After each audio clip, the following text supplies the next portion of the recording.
All right, so starting charging systems. We're going to start off with starting systems. This is a little bit different. This is a CDX PowerPoint. I've put some of my stuff in it, but I kept the CDX format on this one. And so one of the things CDX does in their PowerPoints is starts off with what the knowledge objectives of the chapter are. And you're going to see these when you're in the CDX online for the objectives. You're going to see where these tie in. So they're talking about describe purpose, operation, types of starters, explain function of starter motor components, explain the operation of the starter solenoid and control circuit, describe the purpose and function of charging systems, explain the purpose of function of the alternator components, explain rectification and operation of the rectifier, and explain the processes of controlling charging output. So those are the key things that we're going to be looking at in this chapter. There's a lot of really good animations on CDX to show some of these principles. And some of the animations, you have the ability of changing things or turning things on and off so you can see how failures would affect the system. The two labs we're going to do is perform starting system inspection and charging inspection. So I did videos on both of those. I'm currently editing the lab sheet to match the video so that you'll have stuff to fill out as you watch the video. So I'm going to work on getting those up this weekend. The battery one's already up. So we got for skills, our lab per se, because all the videos are our labs. We're going to see how to do a starting system inspection, a charging system inspection. And when I do it, I try to narrate and explain what each of the tests is doing and what it's actually telling us. So starting systems provide a method of rotating, cranking the vehicle's internal combustion to begin the combustion cycle. Modern vehicles use an electric starter. Starter is designed to work for short periods of time and must crank the engine at sufficient speed. So short periods of time, we're talking normally under 10 seconds. Theoretically, modern cars, a second, maybe two. So it doesn't crank very long. Sufficient speed. A gasoline engine, actually it's really true for diesels also. Engines need to crank at about 200 RPM. So roughly around 200 revolutions per minute of the crankshaft is what the cranking speed we want. And if I'm working on a hybrid vehicle, hybrid vehicles crank their engines closer to about 800 RPM. And that's because they're using a high voltage motor generator to spin it over so it spins it much faster. And also because they're using what's called a start-stop technology where the engine shuts off and then starts going. We don't want to hear the customer thinking that the engine's cranking isn't going to start. They're spinning it at idle speed, so it gives the illusion that this engine actually started, even though it might not actually be working yet. So cranking speed is critical. If it cranks too slow, my car will not start because I'm not generating enough heat in the combustion chamber to ignite my fuel mixture. So think about it. My car has been sitting overnight. My piston's cold. My inside of my engine's cold. The cylinder walls are cold. The coolant's cold. I'm cold. And I want this engine to start. Well, I'm going to pull this air into that engine, and I'm going to compress this air. I'm also going to put fuel into the engine. Now, fuel can only burn if it's atomized. I can't burn fuel if it's a liquid. So in order to atomize fuel, I have to what? Boil it. It has to get above the boiling temperature for gasoline to turn it into a vapor before I can ignite it. So if my engine's turning real slow and the piston's going up and down really slow, I'm not generating very much heat because I'm not heating that air. If I go fast, now I'm heating that air up because the friction of the molecules in the air hitting each other and being compressed generates heat. So that's why sometimes a car won't start and you put a jumper, you jump start it with another car and the car starts right up. And you think it's a bad battery. Oh, I need a battery. And you put a new battery and you still have the same problem, but you jump start it and now the car starts right up. Well, what happens is maybe I have a bad battery cable or a bad starter. So I'm cranking the engine over too slow. But now when I have two batteries there, now I'm cranking it over fast enough to compress the mixture, generate the heat, and now the car starts. So a lot of people have been really confused by that because they don't understand that one of the reasons why I need a certain amount of cranking speed is to create that friction that generates the heat to turn the fuel into vapor so I can burn it. Does that make sense to everybody on why cranking speed is important? Yeah. And that's why a car that's cranking over really slow isn't going to start unless everything's already really, really hot. So have we always had electric starters? Or did we used to have to use a couple arms and this thing that's stuck in the front of the car? Yeah. Okay. After the adding the jumper, how heat generated more?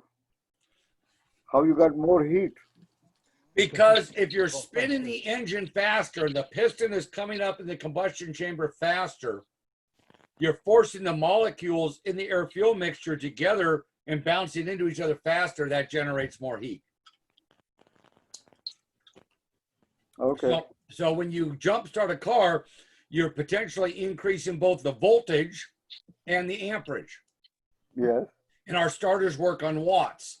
So if I have a battery and maybe I'm cranking at 10 volts and I've got, only about 200 amps or 300 amps behind it. Now, if I jump start it, now we're at 14 volts and I'm still putting out the same 200 or 300 amps. That I have more watts, the starter's going to spin faster. Yes. If it spins faster, my pistons are going up faster, it generates more heat in the combustion chamber. So you're right. We used to have the starter here on the car on the left was a crank that stuck out the front. We had a car growing up that had the option to do that. Toyota Land Cruisers. They had a thing on the front of the crankshaft and they had the crank lever under the back seat so that if the starter wasn't bad, you could try to start that big 6-cylinder by hand. Good luck, I guess. But that's how we used to do it. In the 1930s, we came out with electric starters that we see on the right. Yeah. Do you think that affected the automotive industry having an electric starter? Yep. How do you think it affected the automotive industry? More money. More money. More money because they sold more cars, or more money because they could charge more for the car? More technology. More technology. People feel special. Both. Both? Okay. Do you think this could change who could drive the car? Yeah. The weak and the strong. Right. So, in what happened in the 1920s, women just got the vote, right? They wanted to. We had the roaring 20s. Women had just gotten the vote, but what? They weren't strong enough to start a car. They still didn't have independence. Yes. Once we started putting electric starters on cars, did that have a big impact on mobility for women? Yeah, that's actually cool. So, when we think about how technology changes society, we spend a lot of time today looking at the internet or looking at, social media or things like that. Go back 100 years, this is one of the things that really revolutionized society. Because now women could take what? A car to go shopping, a car to go to the store. They no longer had to walk, a couple miles to go to the store and walk home. They could actually drive the car because they could start it. Yes. That's kind of cool when you think about it, isn't it? Yeah. And this was right after women got their right to vote. So we had a lot of things happening in the 1920s. And certainly electric starters was a big part of what affected that change. And then you had the 1930s, right? All the gangsters. Can you imagine doing a bank robbery and then going out and having to hand crank your car to get it going so you can run away? I'm thinking that wouldn't work so good. I bet there were some people there that cranked cars for others in charge. There probably was. And also, if the car kicked back or you didn't do it right, you could actually break your arm doing it. So there was injuries. So, you know, very, very different. And anyone who's ever mowed lawn knows that, you know, if you got a pull cable on a lawnmower, if it starts the first or second time, it's not too bad. But if you're sitting there pulling it 10 or 20 times because the lawnmower doesn't want to start, I don't know about you, but my shoulder feels like it's about to be separated and I'm worn out and I'm upset. This stupid piece of junk, why won't it start? So you can imagine people's frustration with cars back in the day. So when we look at technology and we look at things that we kind of take for granted that we have today, I kind of like to look back sometimes and think about what was it like before that technology and why do we have that technology now? Did that raise the cost of cars? Absolutely. I'm sure it did because it's another part. I got to put a battery in it, battery cables, a starter.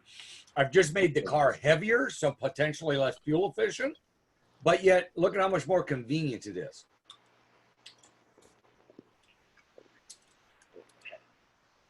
So describe the purpose, operation, types of starter systems.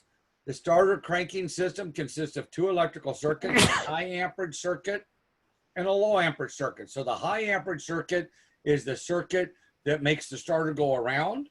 The low amperage circuit is a circuit that tells it to go around. So when we have so one way of looking at it is small wires do the thinking, big wires do the working. So if I look at a car and I see some really small wires, they're probably thinking wires. If they're big wires, they're probably working wires. So kind of a neat way of looking at it. And this gets really important when you look at like modules or you open up some doors where you got 20 wires going into something, but there's only 2 big ones or 3 big ones. Everything else is really small. Oh, so there's a bunch of thinking wires and these are the ones that are doing the work. So if my motor doesn't go up and down, I probably need to look at the working wires and see if it's being told to. The high amperage circuit powers the starter for cranking the engine over, and the low amperage circuit is used to control the high amperage circuit. Kind of sounds like a relay, doesn't it? A low amperage circuit, a high amperage circuit. The high amperage circuit consists of the battery, high amperage side of the solenoid, and the starter motor assembly. The control circuit consists of the battery, ignition switch, safety switch, clutch switch, computer. We saw the schematic, how many things they can put in that control side. On the low amperage side of the solenoid, during the cranking process, the pinion of the starter motor engages the flywheel ring gear and the starter motor then rotates over the engine. So this is on non-hybrid vehicles or very early hybrid vehicles. The starter motor causes the engine flywheel and crankshaft to rotate from a resting position and keeps them turning until the engine fires. So here is kind of a little simple cutaway. So my starter motor is a load, just like any motor is. And what we do here at the top is I have my ignition switch and I have 2 circuits here. And I actually get power from the battery to the ignition switch and I come back to the starter solenoid. Inside the starter solenoid, there's 2 sets of windings, a pull-in winding and a hold-in winding. And the book does a good job of getting into these. And because I have 2 sets of windings, my pull-in winding comes over here to this post. My hold-in winding goes to battery ground.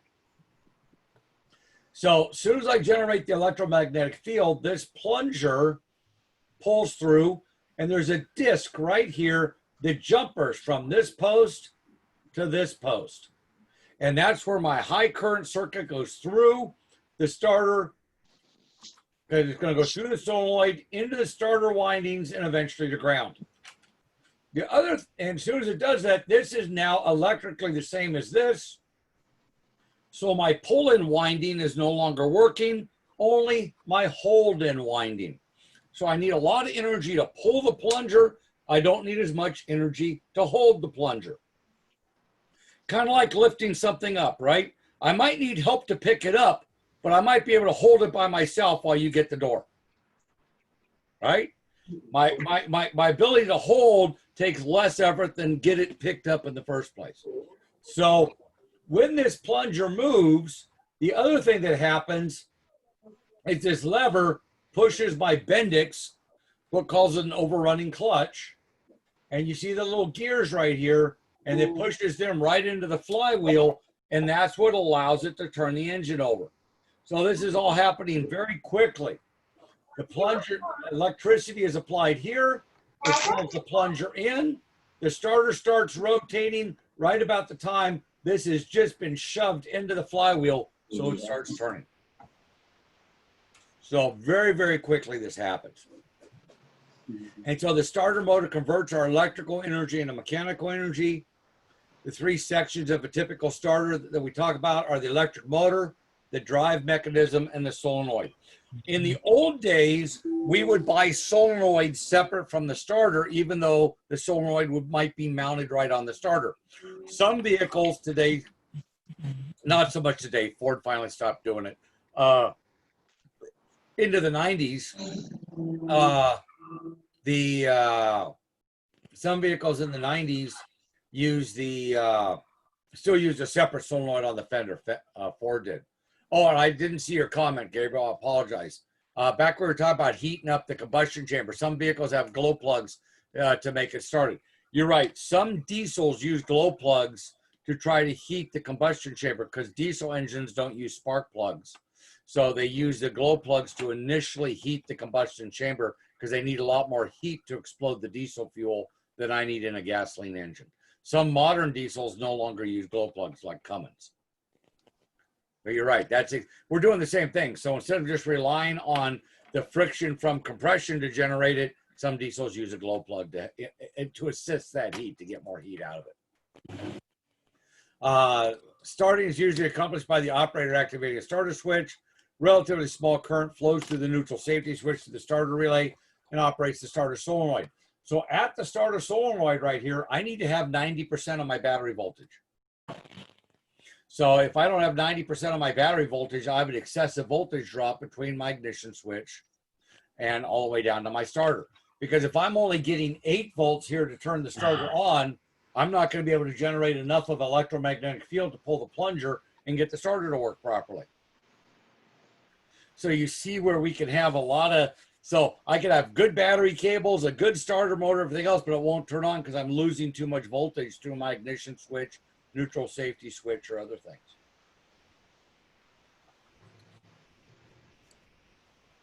So my starter motor principle is a very large current flow from the battery to the starter motor, rotates the armature and the pinion drive gear, and causes the crankshaft to rotate. When the engine is able to run on its own, the operator usually releases the key and a solenoid spring withdraws the pinion gear from the ring gear and brings the armature to a halt. So one of the things that allows that to happen is our Bendix or overrunning clutch, which is a one-way clutch, which we'll get into later in the PowerPoint. So basically, if I'm driving the center, it drives the outer ring, and that makes the flywheel turn, which cranks the engine. But if my engine's going faster than what the starter is turning, it allows that gear to spin freely. So that way I'm not spinning that starter and making that starter overheat or spinning that starter too fast, which would burn it up. So the starter has force one way, but nothing the other way. So as soon as the engine catches, it's able to spin that gear on the end of the starter freely. And then you let off the key and it pulls it back. Many modern vehicles now, some of you probably have cars where you just push a button to start your car. You push a button to turn it on, push a button to start it. So guess what? You're no longer controlling how long the starter's running. The computer is. So the computer is looking at how fast the engine's cranking. And we're cranking at 200 RPM. And all of a sudden I see we're at 500 RPM. Guess what? The engine started. I'm turning the starter off. And they can see that in a split second. That's also going to make our starter last longer. Because sometimes if you ever been cranking a car and not gotten it back quite away or bumped the switch and put the starter back into the flywheel on accident, you get a horrible noise. Yeah. Or you don't turn it off quite fast enough. Well, that wears out the ring gear, that wears out the starter, everything else. Well, if the computer's controlling that and looking to see exactly the split second that engine starts going faster than I'm cranking and turn that starter off, that starter is going to last a lot longer. No more mistakes. No more. Not all cars, but a lot of cars now actually have it so you can't engage the starter if the engine's running. I've certainly got in cars and since I didn't realize the engine was running, and I turned the key, and boy, you hear the horrible noise of the starter going into a running engine. On a lot of modern cars, because the computer controls it, they go, "Yeah, I saw you turn the key to start, dummy, but we're already running. I'm not going to destroy my starter just because you want me to."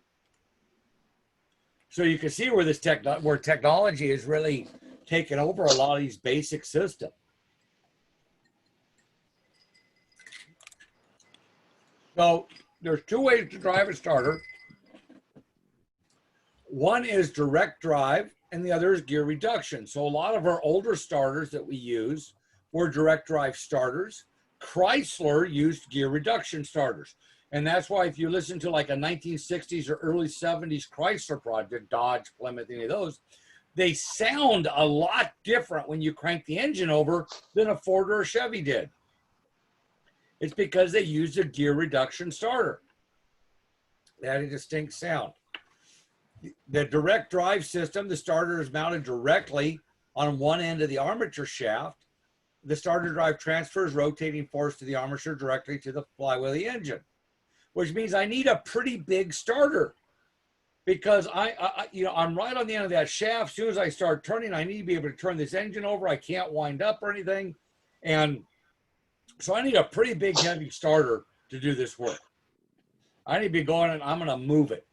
Kind of like I'm just going to grab a hold of the knob and I'm going to start turning it because I got really strong hands. What a gear reduction starter does is it allows me to use a smaller motor and leverage. So now I'm going to use something like a ratchet off to the side or a wrench off to the side to turn this. I don't need to use nearly as much force, do I? So what's really hard to turn, just turning a knob, if I get a little bit of leverage on it, now it's really easy to turn. So what we're doing here is I'm using a small motor and I'm using gearing to increase the amount of torque I have, the amount of ability I have to turn this. So I can use a much smaller starter, much smaller battery cables, much smaller battery on the car. Would that be an advantage to me if I want better fuel economy? Yep. So you could see why we've really moved to gear reduction starters. So Chrysler was kind of the oddball back in the 60s. Now we see a lot of cars, not all, but a lot of cars using gear reduction starters. So gear reduction allows the starter to spin at higher speed, lower current. Because I'm using the gear reduction, I can use a small motor, spin it fast, and then reduce it down to make it spin slower by the time it gets to the flywheel. So here is a couple. So here's an armature on a direct drive. You can see where my armature, the shaft, here's the teeth that go into the flywheel. Here's my overrunning clutch on my Bendix. Here, this little slot is where that fork that goes with the solenoid goes in that moves it back and forth. And here's my commutator segments back here where the brushes go. So this would be out of a direct drive starter. Here you can see is a reduction, gear reduction. Here I've got a smaller motor, a small gear, going to a slightly bigger gear, going to an even bigger gear. So now what? I'm not trying to turn this whole shaft with one turn on my motor. I'm only trying to turn part of the shaft with one turn on my motor. Does that give me a lot more leverage? Yep. No different than if you've ever tried to push a car and couldn't get a car to move. But if you go down to the tire and just try to turn the tire, you can roll the car. So instead of trying to push the whole car, if I go down now, I've got a lot of force on just that one tire to try to make the car roll. I never tried that. Yeah. Now I understand the noise. So it is just about applying force. So this is our gear reduction starter. And if you notice, my gear reduction starter is still going to have a ring. It's still going to have some way of engaging the pinion gear. But it doesn't have the lever. It doesn't have the solenoid mounted on it the same way. Instead, the solenoid's down here and the plunger is on the bottom part here. So this whole shaft moves back and forth. And then this is on the clutch on the starter. This is the Bendix here. So the two types of gearing systems normally used are spur gears and planetary gears. Spur gears require the armature be offset via gear housing, and the gear reduction system using planetary does not require the offset housing. So that's really internal construction. We don't rebuild starters anymore, so I really don't care that much. The only reason why I spend the amount of time on the internal parts of starters and alternators as I do is because it helps us understand what's wrong with them when we go to diagnose them, both from a noise standpoint and why something's not working. Plus, there's still a lot of questions on ASE and other stuff on the internal components of starters and alternators, even though we really don't rebuild them anymore. But it's important to know what the parts do. So here is a cutaway of the starter motor components. Armature is revolving component of the DC motor. The direct drive starters are equipped with a brake washer. The commutator end frame carries the copper impregnated carbon brushes, and the brushes transfer electricity to the rotating commutator. So let's walk through this a little bit. And there's some nice animations of this you'll see in the CDX. But what we're doing is we have power right here, a battery cable, and then I have at the very top right here is where I energize my solenoid. When I energize my solenoid, I energize both sets of windings, my pull in and my hold in, moves the plunger. As soon as the plunger moves, it makes electrical contact from here to here, down through the case, not touching the case, but through the case to my brushes. It goes from this brush through the commutator to this brush to ground. And here we have our field coils. Some of these are permanent magnets, not field coils. But we use this to generate the different segments and generate the electromagnetic field so we can make it rotate. While this is all happening, because my plunger moved forward, this is pushed out. My overrunning clutch, here they call it a drive piston gear. We got to have more names for everything.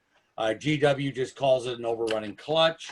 When I learned it, it's called a Bendix because that's the company that invented it. And if you ordered one, you ordered a Bendix for a starter. When I started this business, you didn't order an overrunning clutch, you ordered a Bendix. So kind of like I'm going to go buy Kleenex, right? It may be a different brand, but we still call it Kleenex, don't we? You know, it's one of those things that or a Q-tip. I don't say, hey, get me cotton swabs at the store that are on a stick. You say, get me Q-tips, right? Because even though they're not all Q-tips, that's what we associate them as. That was the same thing true for Bendix when it came for starter drives. So, and then many starters have a support right here on the end frame where you see this bushing. They don't all do that. Some of them actually have a bushing in the transmission, and this would go into the transmission and be supported there. That was real common on older vehicles, 50s. And then also some Asian vehicles have no support at all. The starter just ends right here, and they don't support the shaft at all. And those tend to be gear reduction starters. So here we can see inside my starter, you can see the brush, my commutator segments. So any brush type motor has commutator segments, and I'll show you when we get into fuel systems how I can actually use those for diagnosis without taking the car apart, without taking anything really apart. I can figure out if a motor is bad by looking at the commutators with a lab scope. And I'll show you guys what we look for in that. Wow. So every time we have an electrical connection, and then when we come to these little black spots, we stop the connection. And then the next spot, because that's where it's insulated, and the next spot is another electrical connection. So we're making electrical connection, electrical connection, electrical connection, electrical connection. So if I rotate it slower, I'm spending more time on each connection, more amp draw. I'm going to overheat my battery cables. So it has to rotate at a certain speed to control the amount of amperage that's flowing through it. So in theory, should each of these connections have the same amount of resistance? Yeah. Yeah. So if they have the same amount of resistance, would each of those connections pull the same amount of amperage? Yep. Yeah. So if I used an amp clamp and measured the amperage and I looked at it fast enough on a scope, could I see each time we make a connection and see if they're all the same? And on top of that, tell how fast the motor's going around? Can you actually do that? Yep. That's awesome. Yeah, I actually have a case study I use when we get the fuel systems. I usually put it in where I actually diagnosed a Volkswagen that was stalling, wouldn't start for 20 to 30 minutes, then it would restart and drive okay until the next time it did it. So I didn't want to go for a long test drive or walk.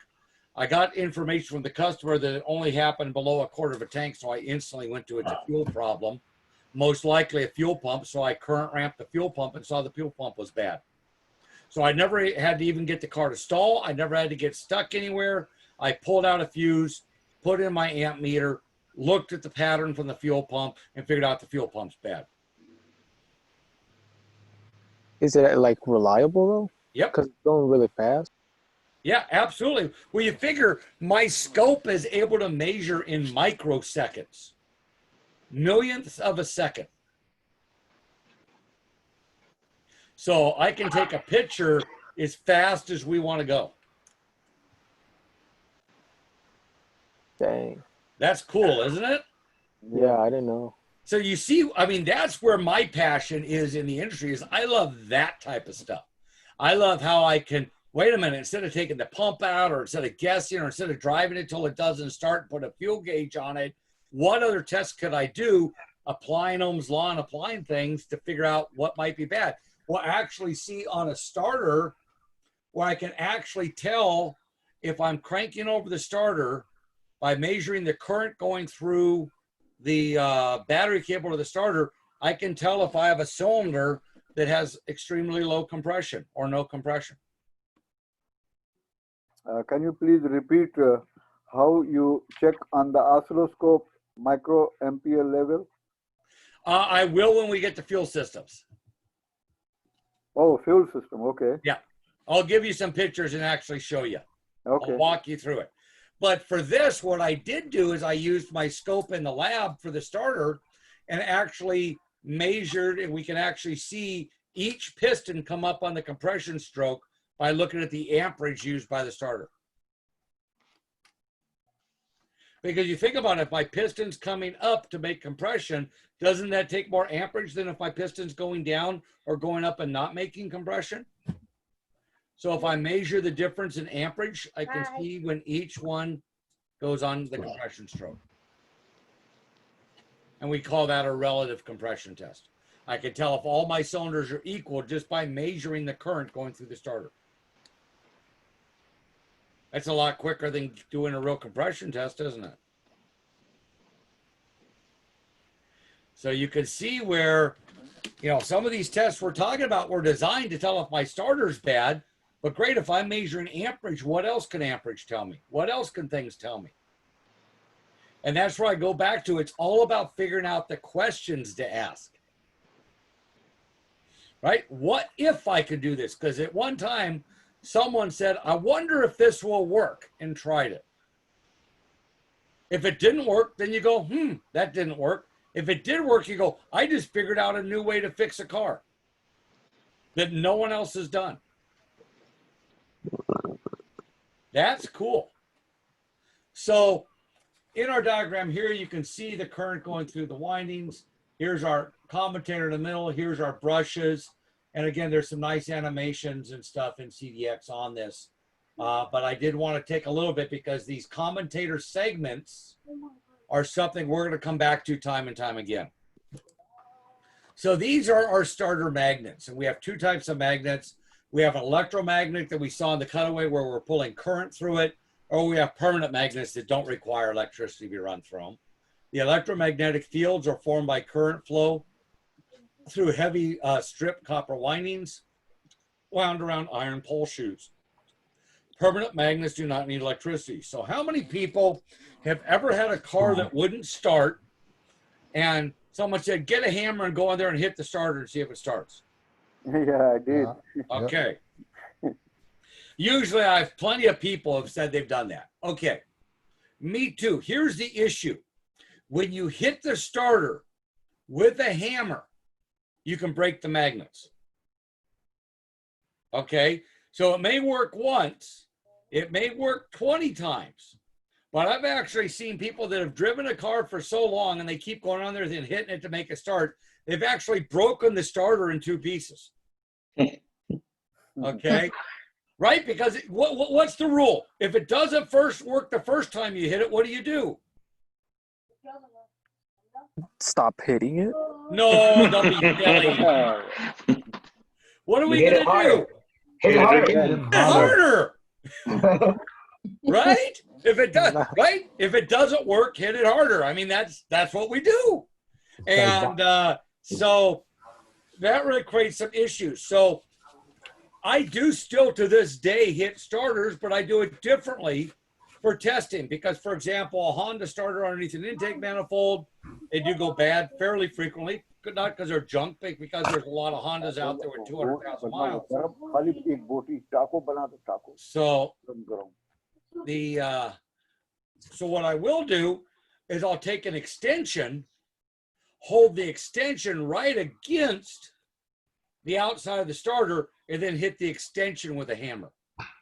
That way the vibration, the shock is going into the starter, but I'm not impacting the starter. I'm impacting my extension. I'm just sending the energy into the starter.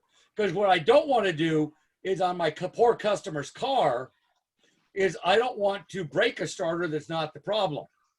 But on the other hand, if I have a customer's car and they say, hey, it goes click and doesn't do anything, I'm going to grab one of my friends at the shop and have them, hey, turn the key on and hold it and start. We're going to hear it go click. I say, just hold it and start.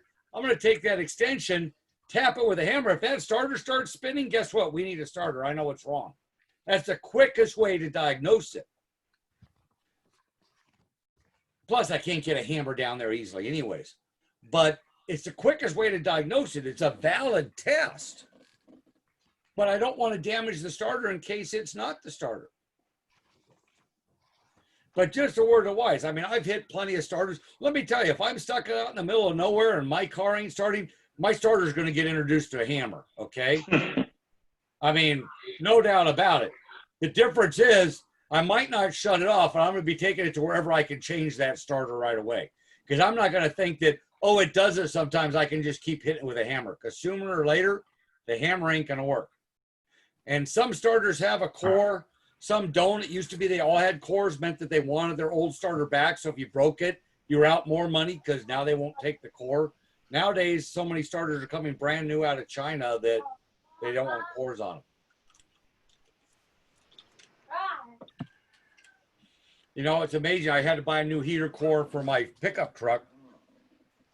And I got a Motorcraft heater core for my Ford pickup truck. Guess where it's made? China? China. Ford box, Motorcraft. 87 pickup truck, made in China. So hopefully it lasts as good as the last one. The last one I got almost 20 years out of it. So I think this is going to be my 3rd or 4th heater core on the truck. I think it's only my 3rd. I have a question. Yeah. I have a truck that I make a start you know, by adding gas, but then if I don't use it for 3 days, I have to do it over again. It seems like the pump is not working right. Can I cut the line and in the middle put electric pump? What kind of vehicle is it, It's a Gabriel? 1972 Bronco. Okay, here's what's happening. Your gas is evaporating out of your carburetor. Okay, so real common on carbureted vehicles. My 87 pickup truck does the same thing. So I have to pump it a couple times, crank it, pump it a couple times, and then it'll start. Because I have to pump enough gas with that mechanical pump up into the carburetor so that the engine will run. And it doesn't take that long of cranking. So if it's taking a long time cranking, one of a couple of things might be happening. You might have a hose between the fuel pump on the engine and the fuel tank that has a small crack in it. And what's happening is instead of pumping fuel, you're pumping air, so that's creating an issue. You could also have a carburetor that's actually leaking fuel out of the bowl, causing the problem to be slightly worse. In answer to your question, can you put an electric fuel pump in it? Yes, you can. And that will give you a shorter cranking time. And that's a nice year of Bronco. I like those early Broncos. It's like new. I Oh, got it. man. So you guys got some nice cars in this room. I already heard about the Mach 1 Mustang and now a early Ford Bronco. Well, I've seen a trend here. I've had my truck for 31 years. You have an old Bronco. We got an old Mustang. I see a trend that it's all about Fords here, I think. I got a 64 Chevy. Okay. I figured someone would pipe in. I don't have any cool cars. Hey, but you got a cool picture of a car. Yeah. Hey, got to start somewhere. Am I right? Yeah. I mean, I started with cool car magazines, finally got cars, never had a car as cool as a magazine, but I've had some interesting cars over the years. So it, you know, well, I think that's what gets a lot of people into this industry is that they have a passion for cars. They enjoy cars. I mean, that's what got me in that. And the fact it was one of the few things I could do when I had a bleeding ulcer that didn't make my stomach hurt. It was great therapy.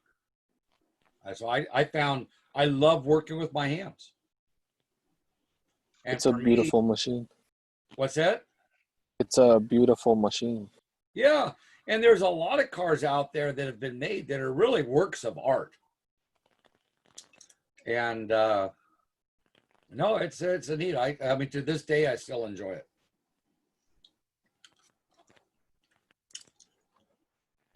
So back to starter magnet type, starter motors with electromagnetic field windings for light vehicle applications are typically series wound motors.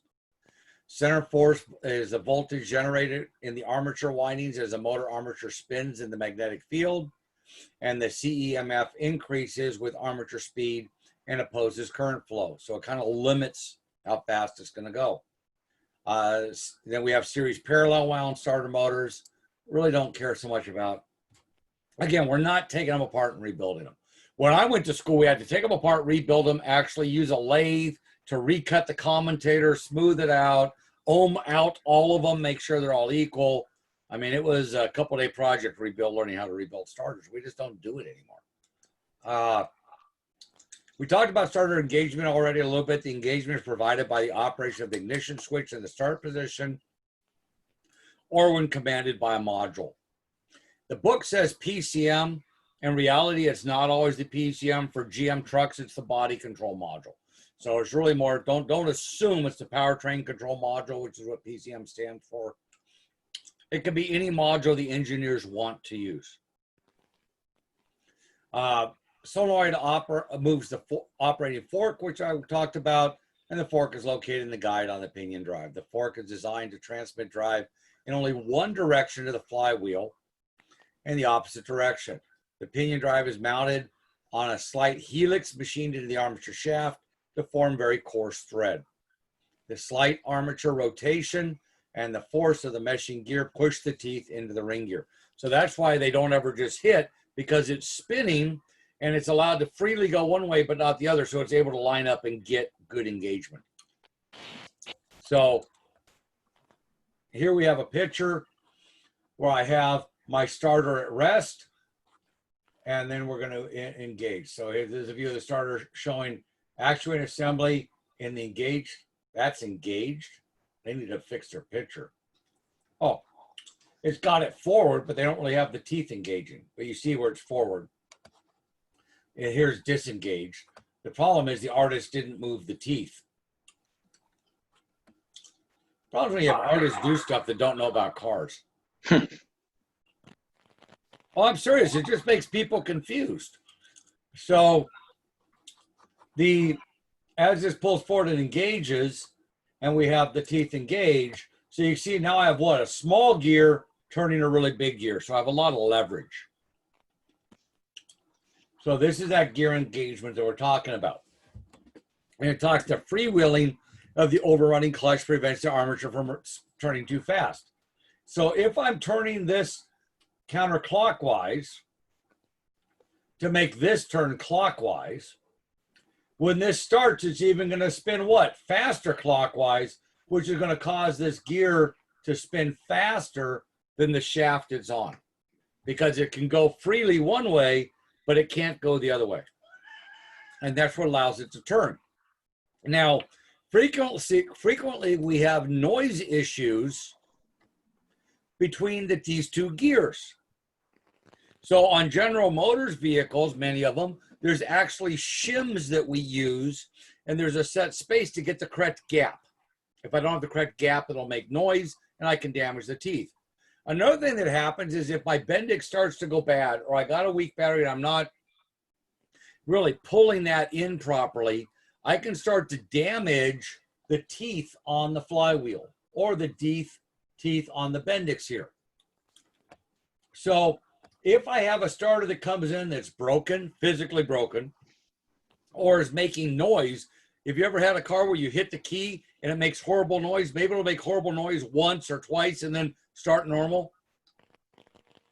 That's that Bendix not being pushed all the way into the ring gear, into the flywheel gear before it starts spinning. And it's actually grinding up the teeth. So if we have a starter that's making noise, when we take the starter out to replace the starter, what we need to do is look at the flywheel teeth all the way around, which involves looking through the small access hole and then turning the engine over and looking at all those teeth. Otherwise, what's going to happen is I'm going to put that starter in, that new starter, and it might make noise right away. It might make noise in a week or a month. But then what? The customer's hearing the same sound that they already paid me to fix, and it's a brand new starter I put in. So then I take the brand new starter out, it's damaged, but now the ring gear is also damaged. Well, was the ring gear damaged before? Customer's going to say no because I didn't say anything to them. So it's really important when we replace parts to do a proper inspection, because when I'm putting the starter in the first time and I look at the ring gear and I say, hey, the ring gear's damaged, you need a new flywheel, then it's on the customer. The customer can say, yep, go ahead and do it, and it's $500, $800, whatever it is.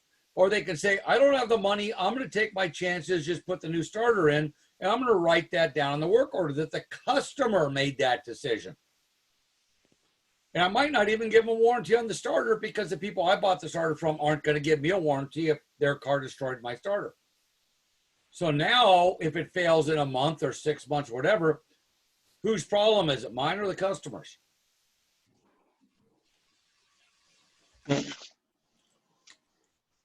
What's that, Mac? Yeah, I guess it's your problem, right?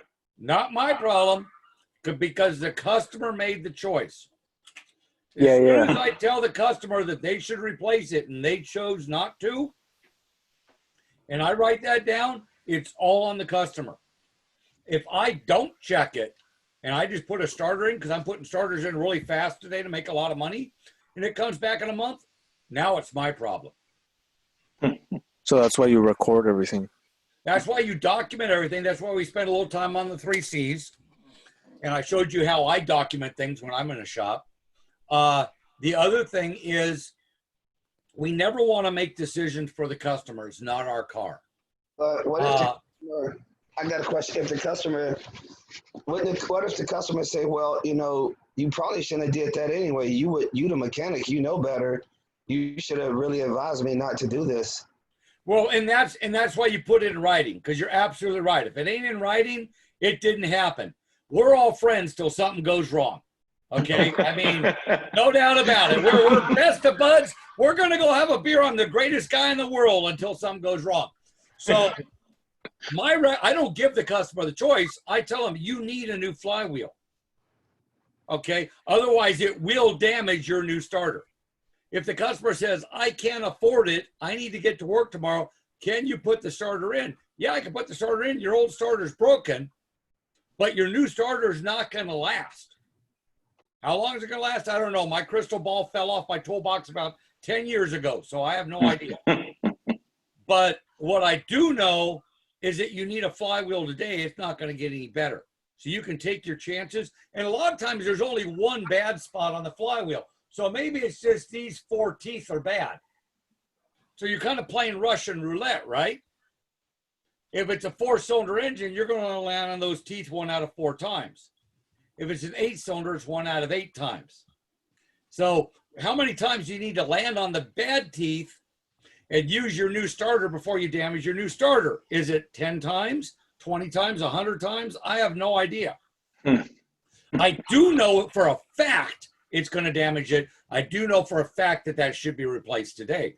So I'm going to let the customer know what the facts are. If the customer says, look, you know, I just paid my rent. You know how much food costs? It's all I can do I had to borrow the money to buy the starter. I am tapped out.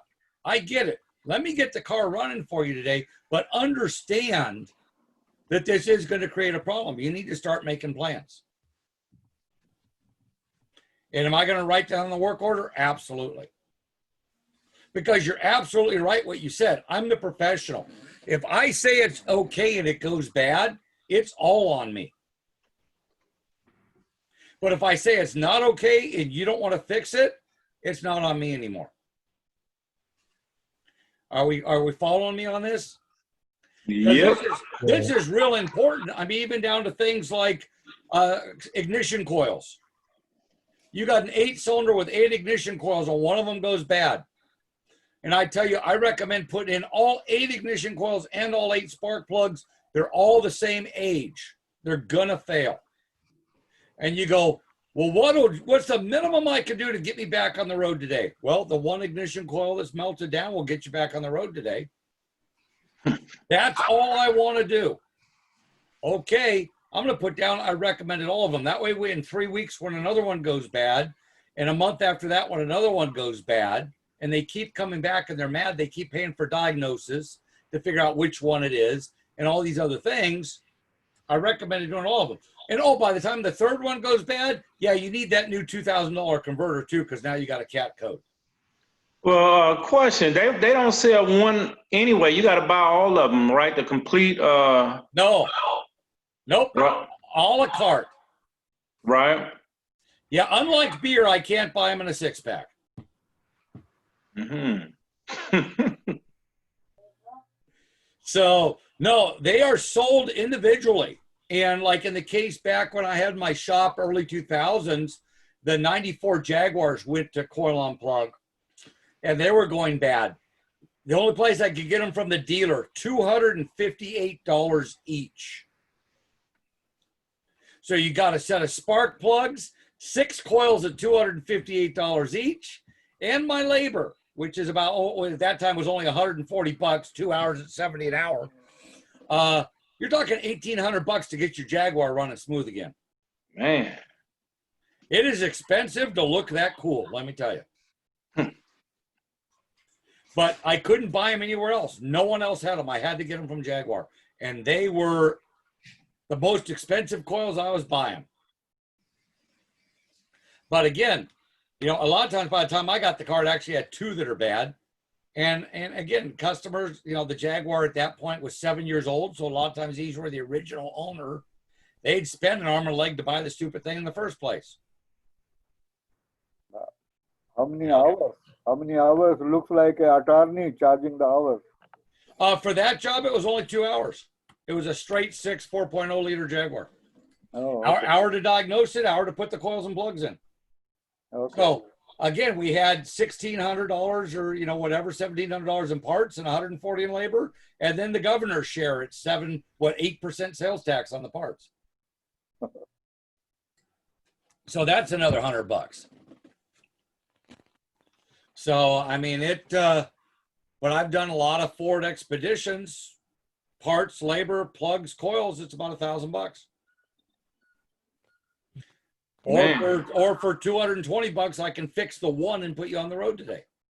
I'll see you again next month. You'll spend another $220 because you're going to pay me to figure out which one of the 8's bad again.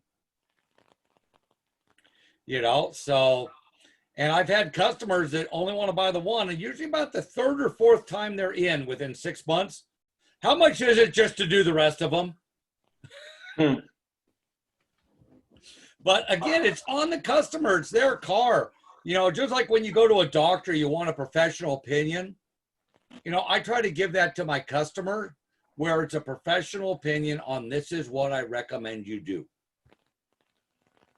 You know, my opinion has nothing to do with what's in your wallet. What the car needs has nothing to do with what's in your wallet. How we fix it can definitely have something to do with what's in your wallet. Yes. Because that affects our choices. And Gabriel asked me, can a person take a flywheel and a turner around to make it work? You mean to start the car? No, to you know how the teeth get wear out on one side, Right. If you can turn it around where it's not wear out, maybe it'll work a little bit longer. Right.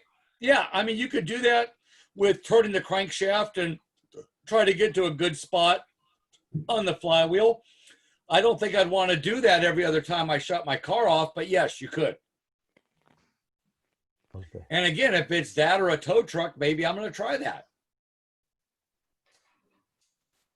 You know, I got nothing to lose. The car doesn't start now and it's already broken. What am I going to, you know, what's going to happen if I try a little something here? So it's still broken. I still need the same parts. I still need to get it towed. So turning the engine over 60 degrees or whatever and trying it again is not going to hurt anything. And that's a good thought.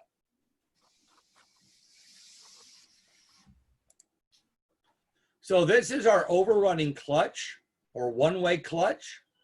If I'm working on an automatic transmission, this would be called a SPRAG, because that's what they call it inside transmissions. It works the same way. And it allows it to rotate one way and not the other. So you can see here where the center looking at it right now, it could rotate counterclockwise how we're looking at it. But if I try to rotate clockwise, it's going to have, it has the balls there are spring loaded.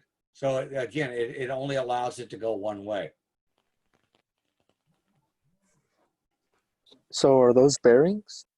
They're little balls, and they're really not a bearing per se, although they're the same type of material. And many times they're not a ball, they're a roller. But what it does, they are able to spin one way, but you go the other way, they get wedged in and won't move. Mr. Brian, Yeah.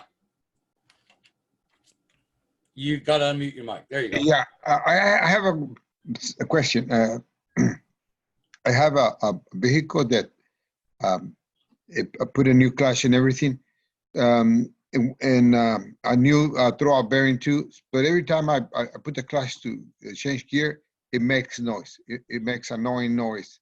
Okay, in every gear? In every gear, Okay. It just only when I apply the clutch. Right. Well, that's the only time you shift gears. Yeah. Right. So, yeah, it sounds like your clutch is out of adjustment. Is it a hydraulic clutch or a mechanical linkage? No, it's an old car. It's an old car. So it's got mechanical linkage. Check the Yeah. free play on the mechanical linkage. The other thing, since it's an old car, you have what's called a Z-bar. What the Z-bar is it has the pivot, has a rod, has an arm this way, and usually an arm this way. And that's the part that spins on the bell crank to allow the linkage to push it in. What Yeah. happens is those bend or the bushings go bad and you don't get enough throw on the clutch. All right. But the problem is the clutch is not disengaging. It's what supposed to weigh in It's supposed to weigh in 70. What's that? It's a BW 70. Oh, a VW? Yeah. Oh, so that's a cable operated clutch. Okay. Yeah, check the adjustment on the cable on it. Make sure you don't have too much free play on it. Make sure the pedal's not bent or something like that, because the little arm on the pedal on those would bend. Did you put a new clutch cable in it when you put the clutch in? No, I didn't. You probably need a new clutch cable. All right. Yeah, I'd fish a new cable through it, set up the adjustment on it. The other things that can cause that is a pilot bearing that is sticking on the shaft, on the input shaft. But since you just had all that apart, that should be okay. So I suspect it is a clutch adjustment problem. All right. Because it does it in all the gears. It's not the transmission. It can't be. It has to be the clutch. Yeah, it only does when I apply the clutch to change gears. Right. So, yeah, that's what it sounds like. You're not disengaging the clutch fully.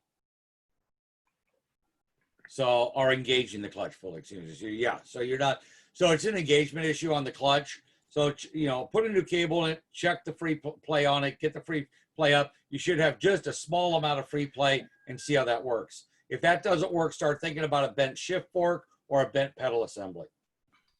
Okay, thank you. All righty? Yep. See, I know a little about everything, just enough to get in trouble.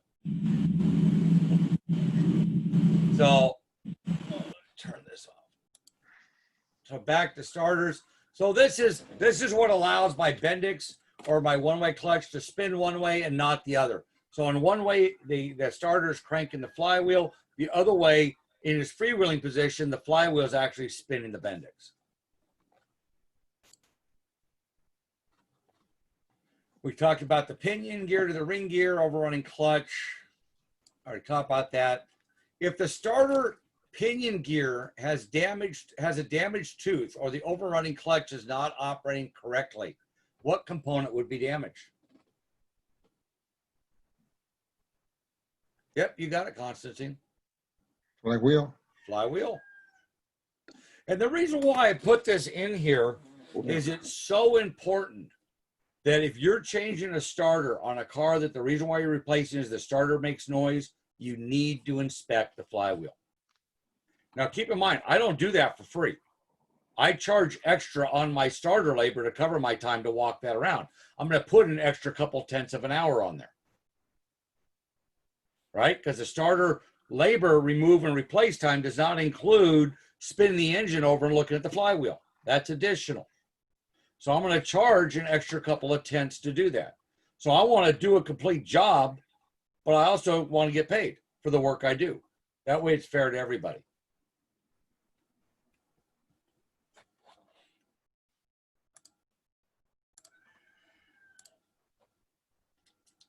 Armature windings and commutators. So this gets into a little bit of the construction on it. When current flows in a conductor, electromagnetic field is generated around it. That we know that's true even with wires. That's what allows us to use inductive clamps to measure amperage. Reversing direction of the current flow, the conductor will cause the conductor to move in the opposite direction. The motor effect is greatest when the current carrying conductor and stationary magnetic field are at right angles to each other. That makes sense. You got the most leverage. A commutator is used to continually reverse the current flow.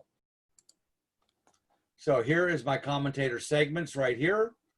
Here I have my brushes on it, and we have a simple single loop motor, electromagnetic fields, commutator, and brushes.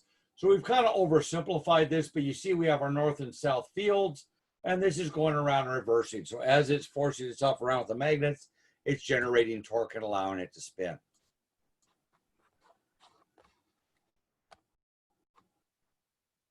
And by the way, we're talking about starter motors here, but window motors work the same way. We're just not going to spend all the time talking about them.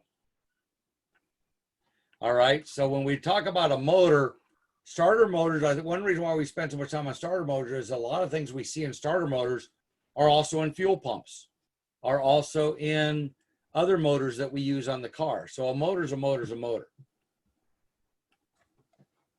So now we have brushless motors, so things have changed a little bit, but if it has brushes, we are going to follow the same rules. So you can see here, the commutator consists of two semicircular segments that are connected at the two ends of the loop and are insulated from each other.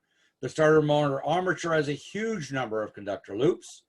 So here I have all these separate circuits, and I'm going from here to 180 degrees apart. And so the brushes are completing the circuit. Every time it goes around and it hits the insulator, it stops connecting the circuit and makes a new circuit. So we're constantly doing this as we go from one segment to the next, up and down on our current flow. So you got electromagnetic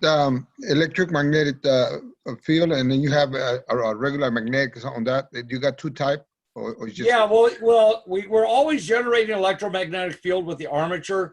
The difference is, are we using electromagnets or permanent magnets on the outside to create the motor to rotate?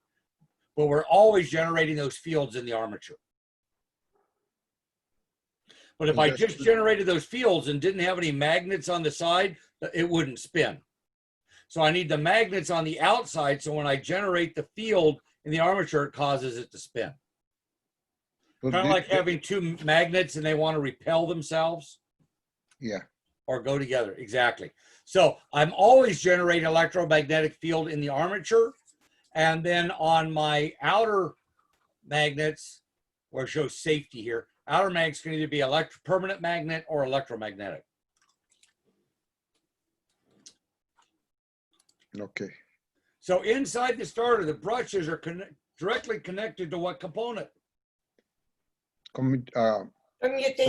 Commutator.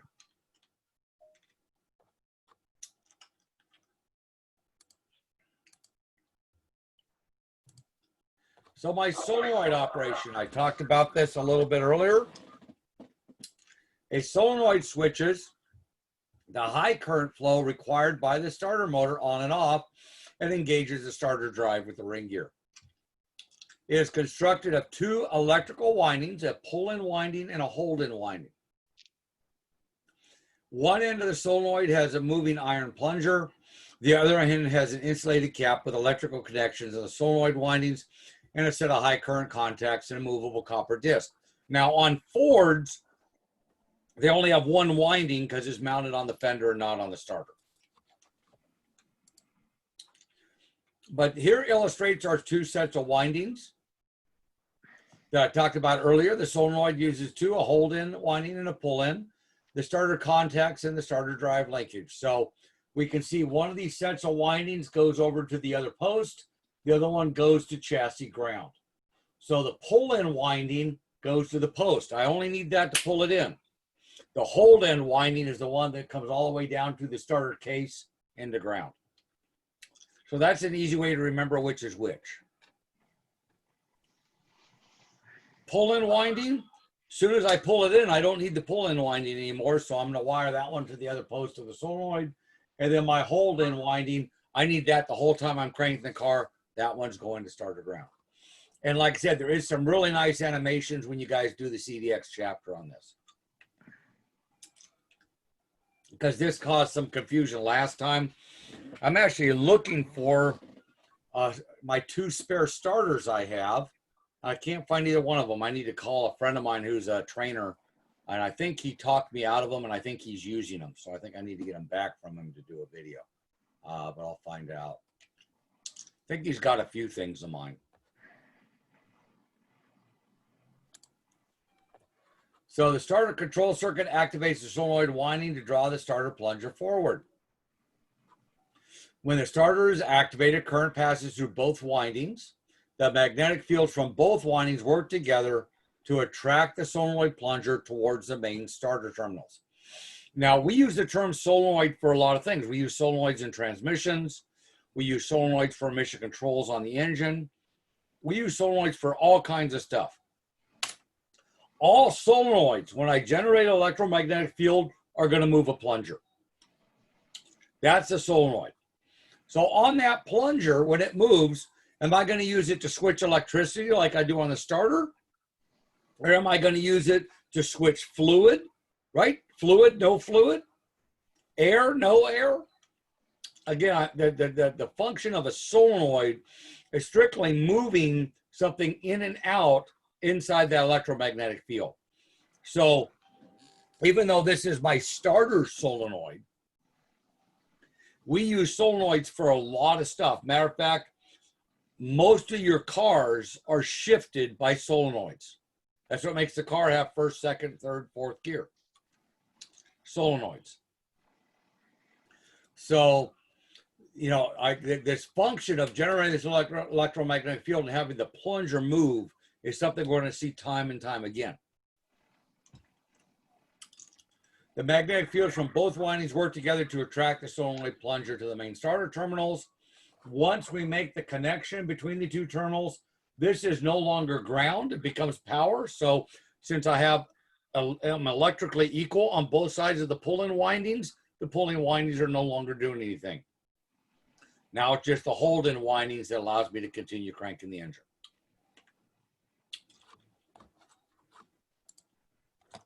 And here we're kind of showing what's going on with the solenoid, the electromagnetic fields, north, south, south, north, causing it to pull in. You can see the disc right here that I was talking about. And this disc comes up, normally made of copper, and it connects this to this. So if I think I have a bad solenoid, could I take a screwdriver and go from here to here? Yes. Right? And my Yes. starter would spin. It will not necessarily start the car because without the solenoid, the gear never goes out to the flywheel.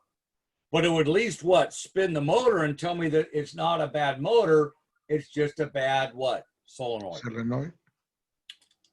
Well, if I could buy a solenoid for 20 bucks and a starter and solenoid's 150 bucks and all I need is a solenoid, I may be going to buy a solenoid if it's my car.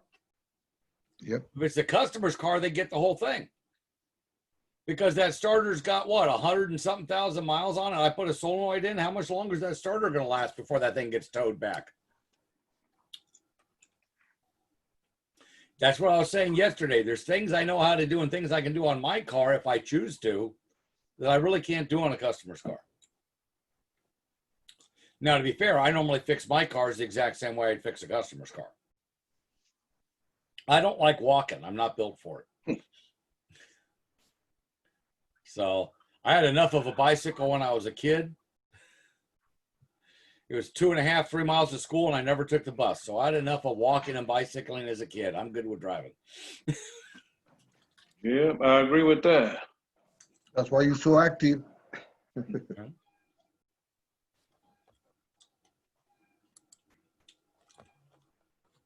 So here's a Ford starter motor. Now, a Ford starter motor does not have the solenoid attached to the starter. The solenoid's on the fender, and these are older Fords. New Fords look a lot more like everybody else. They started changing that in the 90s. But a lot of older Ford vehicles have a separate starter relay on the engine compartment, which Ford calls a solenoid, which it is.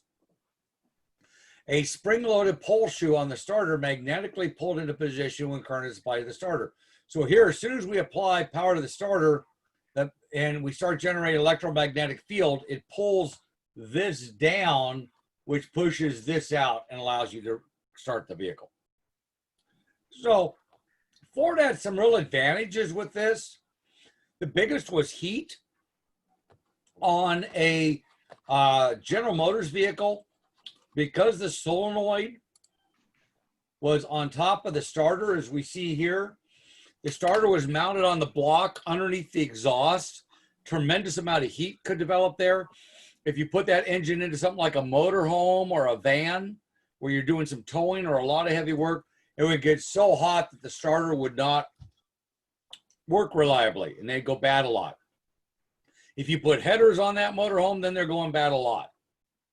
So one thing that we do, one trick that we did is we would actually, because we'd lose voltage, we'd use a different solenoid and we would jumper this wire to this. And then we would use a Ford solenoid on the fender. So we sent all the power to here. As soon as this got power, and not through no ignition switch. We're talking full power. That solenoid's rocking. And that seemed to solve the design problem, was to not use the ignition loop, because the voltage drop was enough the solenoids wouldn't work. So you can do things to solve problems. So that's where Ford really has an advantage, is their starters tended to be more reliable. That being said, I've replaced plenty of them. I've actually seen where these starters get stuck and you can't even turn the engine over. It acts like the engine is seized solid. I've actually had people try to sell an engine because the starter is bad. And one thing I've learned on Fords is if it doesn't start and you put a wrench on the engine and you can't turn that engine at all, take the starter out and try turning the engine again before you sell an engine.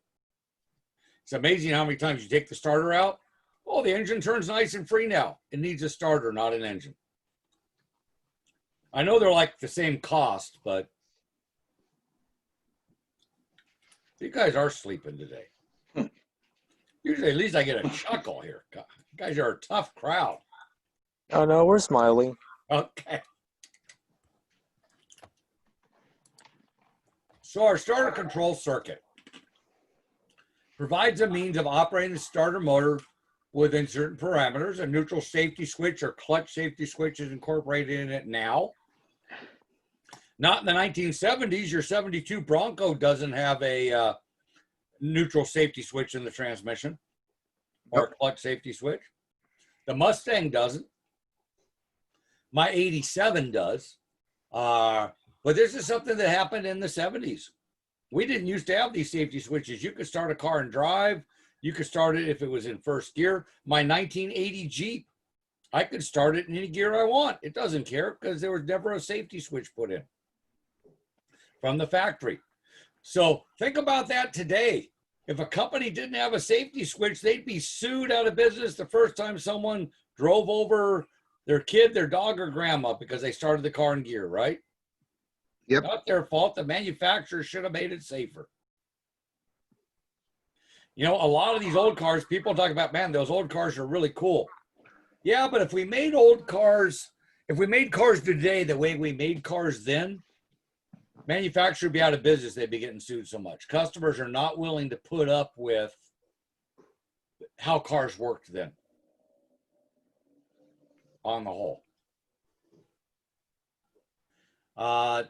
Newer vehicles, we talked about use computer controls. We saw that schematic. And so here's a couple examples. So here I have an automatic transmission and a manual transmission. This is a much simpler schematic than the one we looked at when we were looking at wiring schematics. So this should be pretty straightforward. I have my starter motor here. So I got battery power, a fusible link. I got what? An ignition switch. I have a starter relay. So and a neutral safety switch to control the ground. So what I have two circuits here, don't I? I have what? A load right here and then another load here. So I have two completely separate circuits. One circuit, my ignition switch and my neutral safety switch, all they're turning on and off is the relay.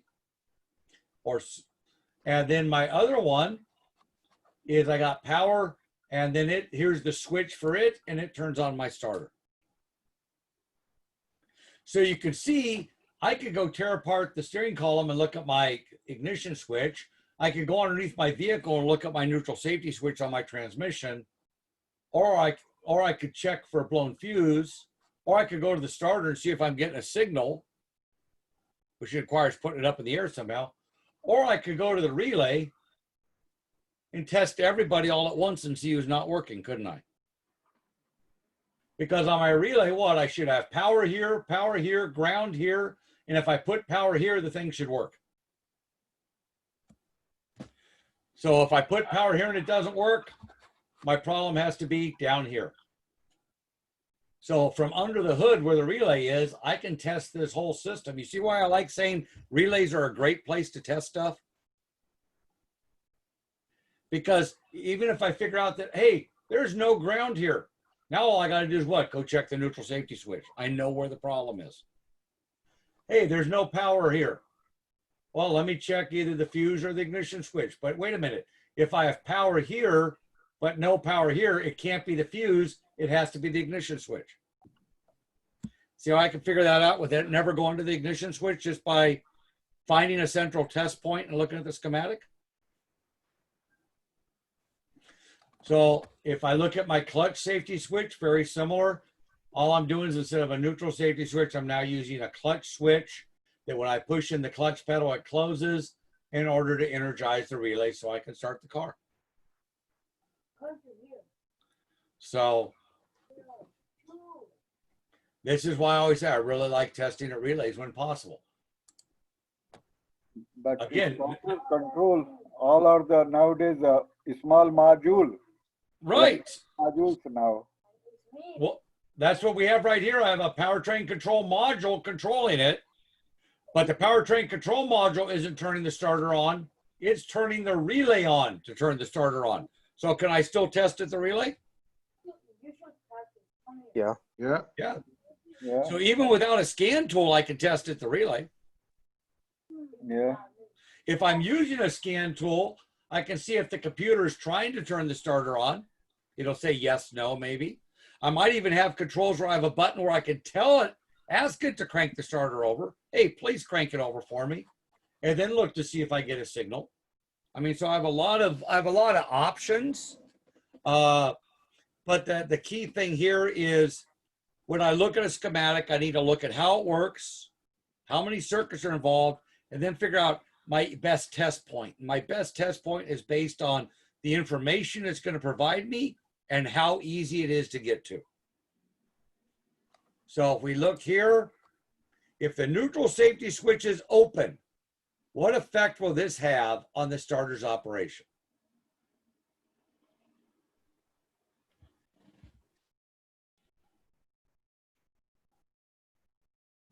Number 2, it will not crank. Correct. It will not crank. Because if I back up a little bit here, oops, my neutral safety switch, what? Controls the ground to the relay. So if this is open, there's no ground. Can the relay close the switch? Yeah, not crank. Right. So the switch can't close. The switch will be open. So no crank.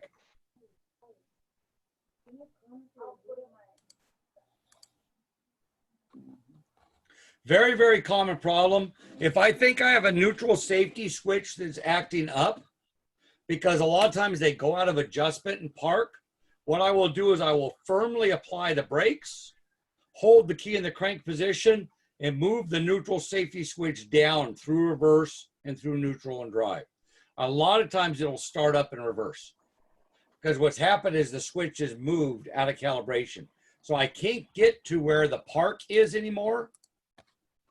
So I can't get to park, but since the whole thing is shifted up, as I come down through reverse or somewhere halfway between reverse and neutral, I'll hit the neutral contact and the vehicle will start. Again, make sure you apply the brake really firmly when you do this. But that's a real quick way of figuring out if it's a neutral safety switch that either has a bad contact for park or is out of adjustment. So if it starts in neutral, it's just a bad park contact. If it starts halfway between neutral and reverse, it's out of adjustment. So that doesn't happen. That doesn't happen that often, though, right? Not as much as it used to.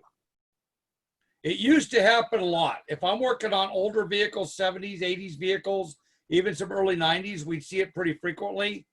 Now it's pretty rare because a lot of it's in a shift module and everything's electronic. So we're not relying on these contacts to really flow a lot of current. So therefore they're lasting longer. If I have to flow a lot of current through a contact, every time that contact makes a connection, there's electrical arc that's created that builds up resistance. Over time, it creates a bad connection.